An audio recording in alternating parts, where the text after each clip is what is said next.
Hi, this is Drew Jones of Drew's Guitar Shop in Seattle, Washington, and in this video I'm going to show you how to install tuners in cases where you're going from some more vintage style tuners to some more modern style tuners, and the compatibility between them is not straightforward. So in cases where you have an older guitar, or sometimes even a newer guitar with vintage style tuners, what you're going to have is you're going to have tuners that have just a post coming out of them. And then usually on the headstock, you'll have these bushings that go through these holes. And the tuner is specifically sized so that when you put these up through the holes, you can see that that's a fairly tight fit.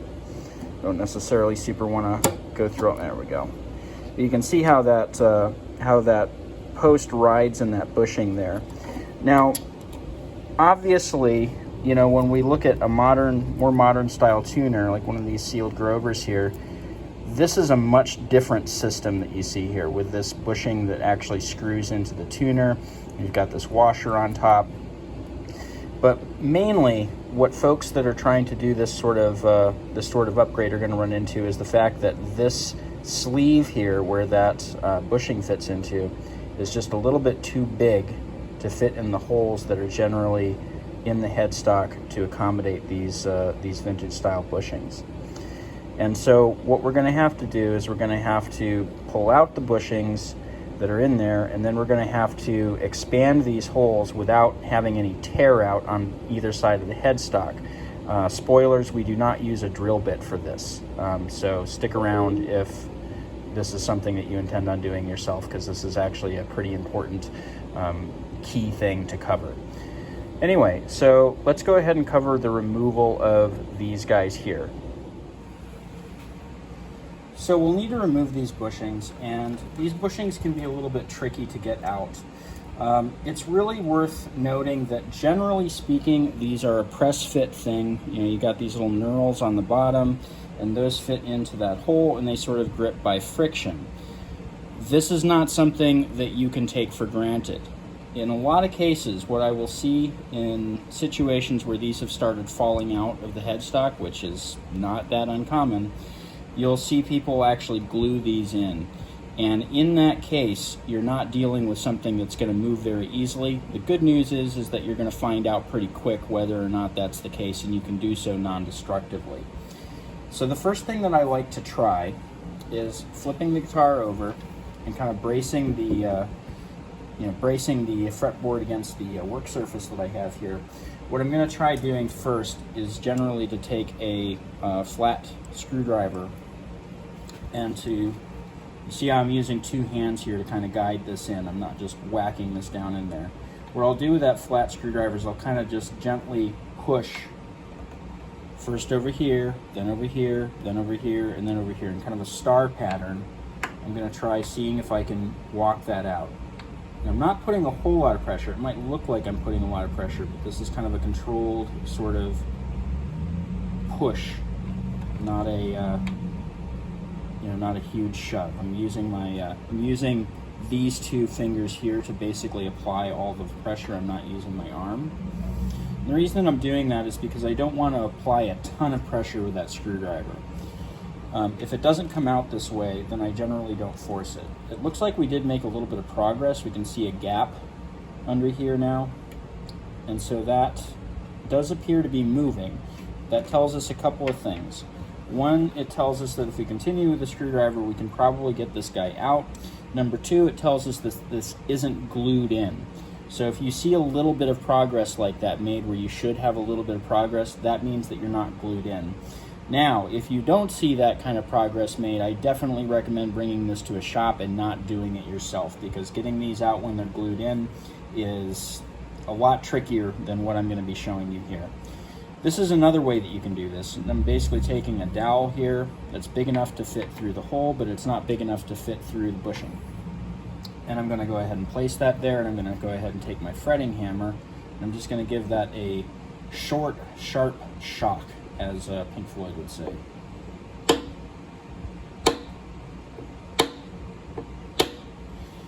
You notice that I'm not like pounding real hard, but the pounds that I'm giving it are real short and quick. And you see that we made a lot of progress there. So we pulled that out. So I'm just going to go ahead and keep going.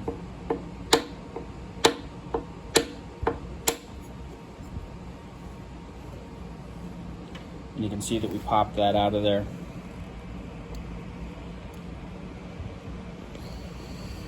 So likely the rest of these are going to come out about the same way. Again, never take for granted that these things aren't glued in. In fact, if you have something going into wood on the guitar, just generally assume that glue is a possibility. And if these are glued in and you try this and you try forcing it, what's going to end up happening is that you're going to take the ferrule out, or you're going to take the bushing out, but you're probably also going to take a whole lot of wood with it.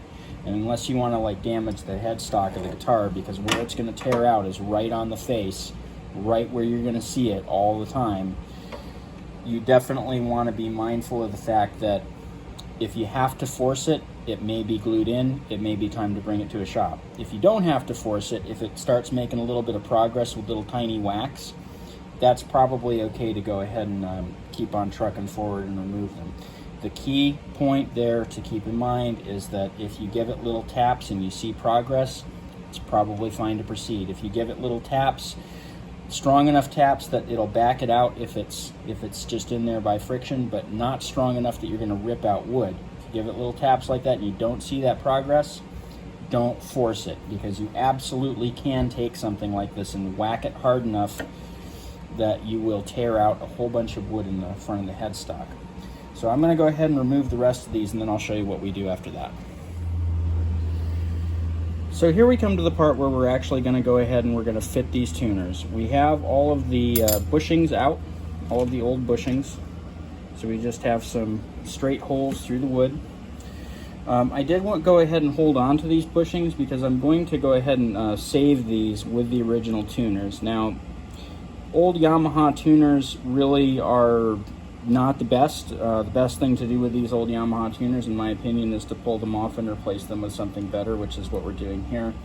But in some cases where somebody's looking for, like, you know, a period accurate, you know, whatever, you may want to hold on to these and take note of the serial number and all of that stuff, yada yada. Anyway, getting on to what we were doing here. Here we have two holes that have already been modified so that we can fit these tuners in there. This third one, however, is still not done, and I'm going to show you how it is that I got these two where they are. Now, I mentioned that we weren't using a drill for this. At least we're not using like a straight twist drill bit or any other kind of drill bit. We're using what's called a reamer.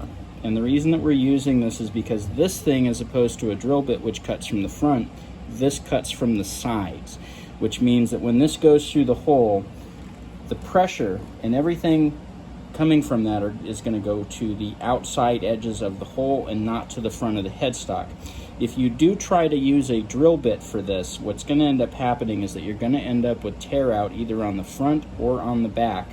And if that's the way that you're going to do it, I highly recommend going through the top and going through the back, so that the back of the tuner, you know, is going to be covering hopefully the majority of the tear out, but you will end up with tear out, so it's better to do it with a reamer.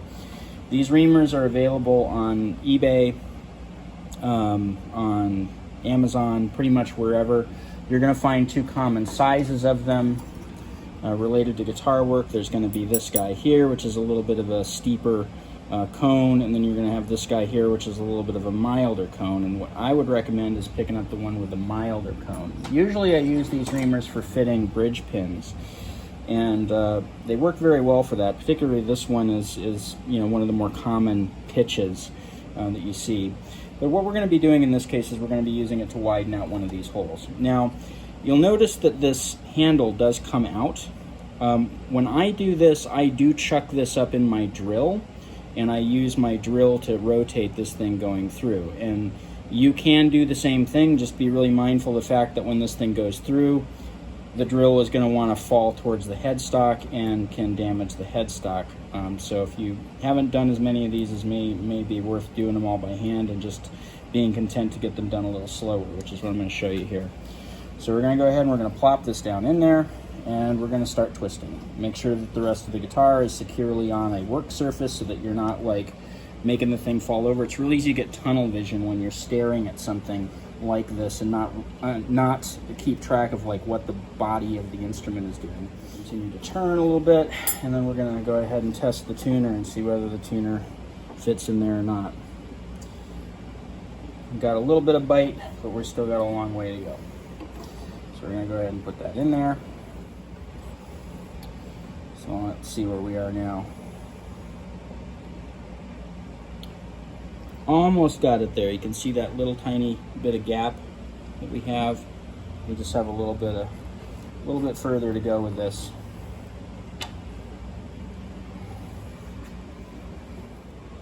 Okay.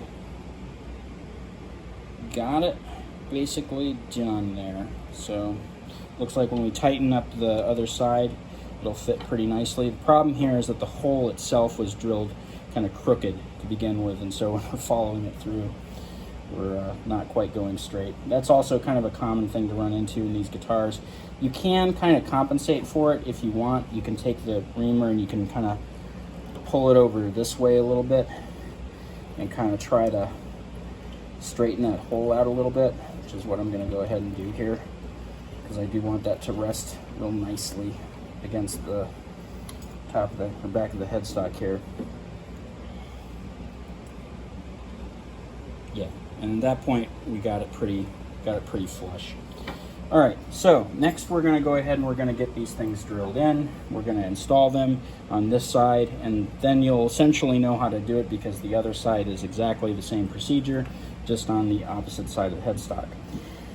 So first of all, what we're going to do is we're going to plop this thing through here, and then we're going to take the bushing, screw-in bushing, and we're going to go ahead and we're going to stick that in, and we're going to put it in kind of finger tight.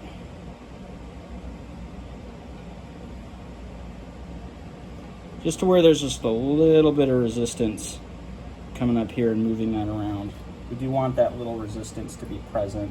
Doesn't need to be like fully tight, just needs to be able to kind of stay where it's put.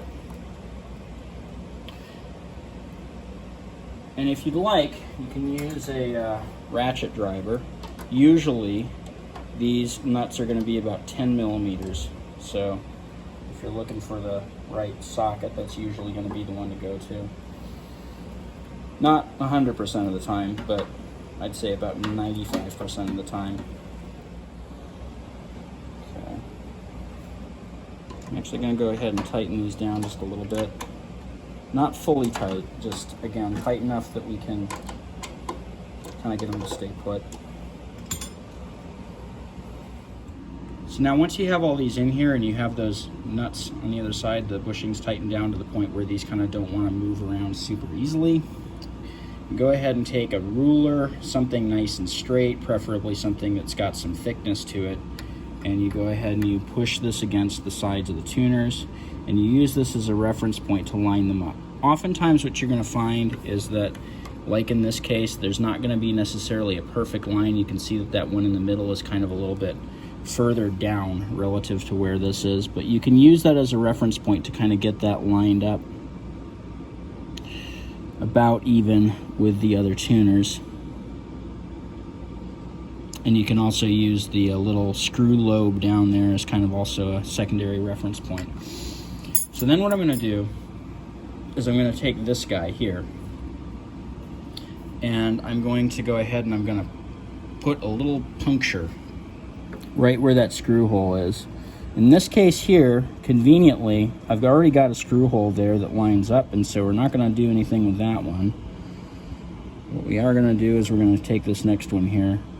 Be very careful to put that point right in the middle. These screws do have a little bit of play in them, so if you don't land it right in the middle, it's fine.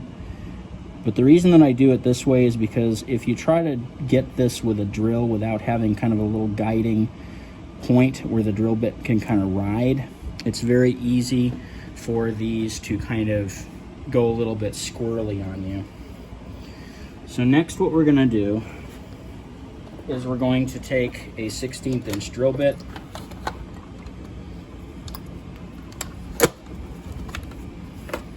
And you can see that I've already got some tape on here, and I'm going to guess that that tape is from doing the last tuner install job that I did. Because what you want to do is you want to take that tape, put a reference mark down kind of towards where the end of the screw is. That's going to prevent you from drilling through the headstock, which is a real common newbie mistake when installing tuners. You just want to drill far enough that you can accommodate the screw. The fact that these are tight enough that I'm not able to rotate them easily will also mean that I'm not going to get a whole lot of sawdust under that load. So I'm just going to go ahead and drill to the tape.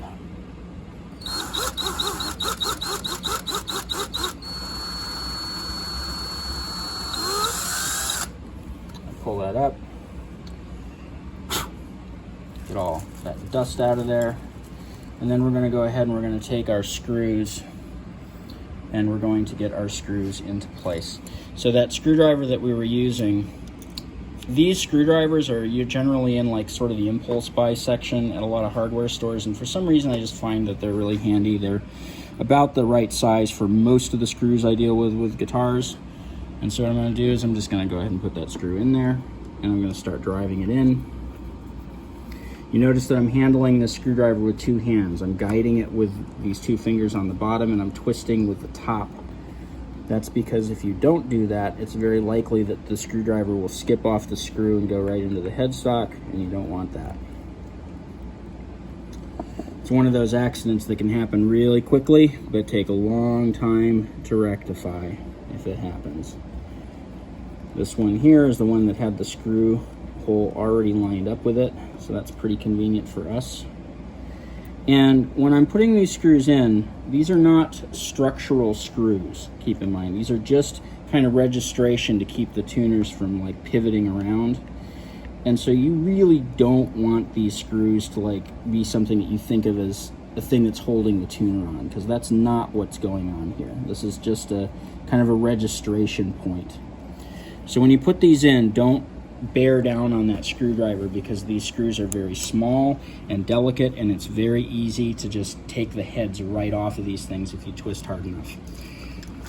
Okay, so now that we have those screws in place, we are going to take this up on its side.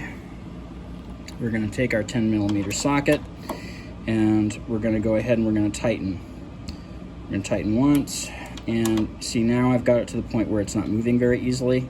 I'm just going to go ahead and give it one little turn just with my hand strength. And I'm just going to take it like one tiny little push past where it wants to stop naturally. And the reason I'm doing that is because you do want to crush the wood just a tiny bit. Just a tiny bit. You don't want to like bear down on it to the point that it's, you know, causing a whole lot of finish problems and whatnot.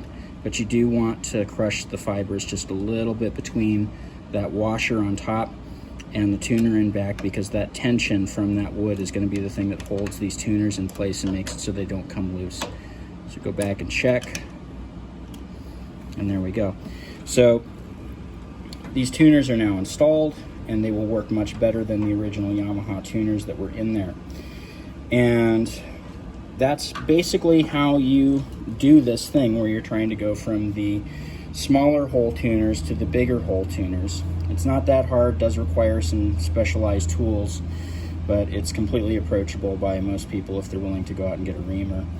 Again, if you are going to insist on doing this with a drill bit, I highly recommend coming through the top so that your tear out is on the back, so that the tuner body will maybe cover up everything that you did. That's not always the case though, so keep that in mind. If you're trying to do the reverse of this, and you're trying to go from the big tuners to some of the vintage tuners, just know that there are some companies out there that produce some of these kind of press-in bushings that are wider on the outside but have the smaller hole in the middle.